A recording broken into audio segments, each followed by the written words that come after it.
فمن حج البیت او اعتمر فلا جناح صدق اللہ مولانا العظیم قال اللہ تبارک و تعالی فی مقام آخر بسم اللہ الرحمن الرحیم انا اعطیناک الکوثر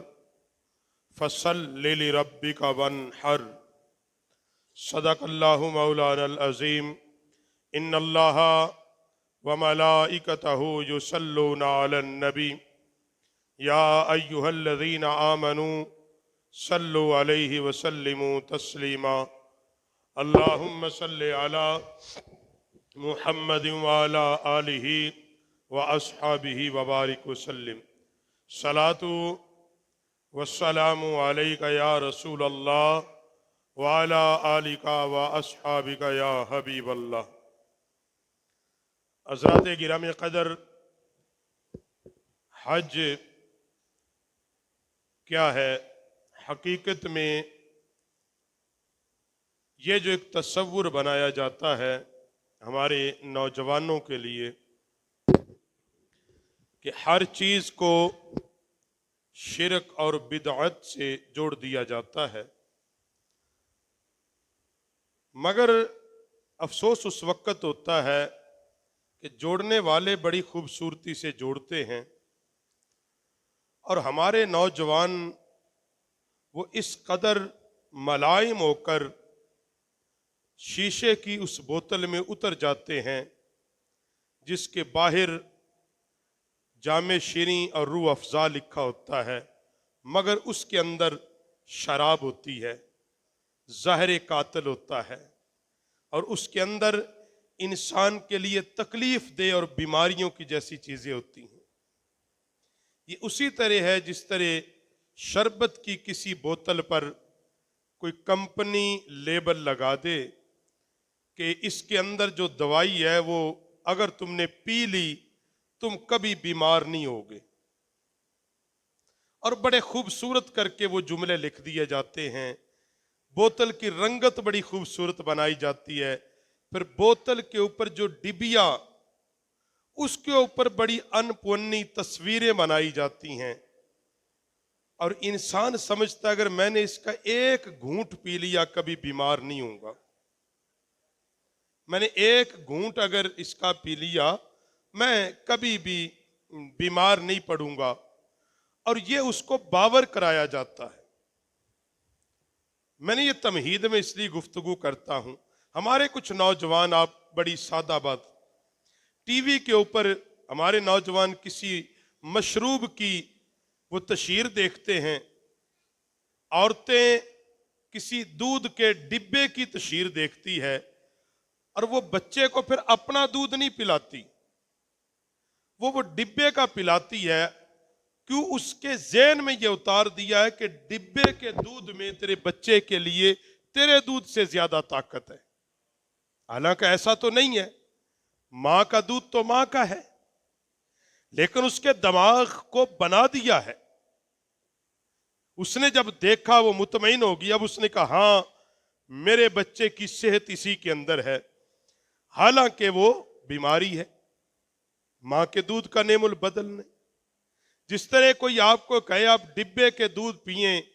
اور کھلے دودھ یعنی بھینس کا جو جینوین دودھ ہے وہ چھوڑ دیں، وہ بیماری ہے، اور آپ کا ایک ذہن بنا دیا جائے کہ پاؤڈر کا ملا سوکھا دودھ ہی اچھا ہے، اور لوگ پھر اس کو پیتے ہیں۔ حقیقت ایسا،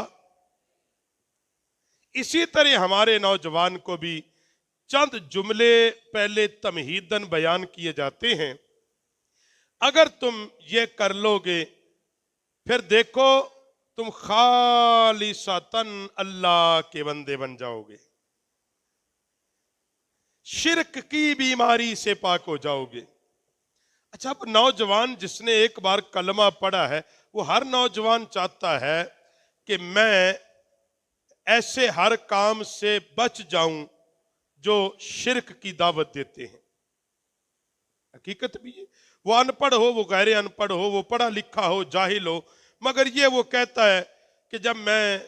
کلمہ پڑھا ہے تو میں شرک نہیں کرنا چاہتا۔ اب اس کو بڑی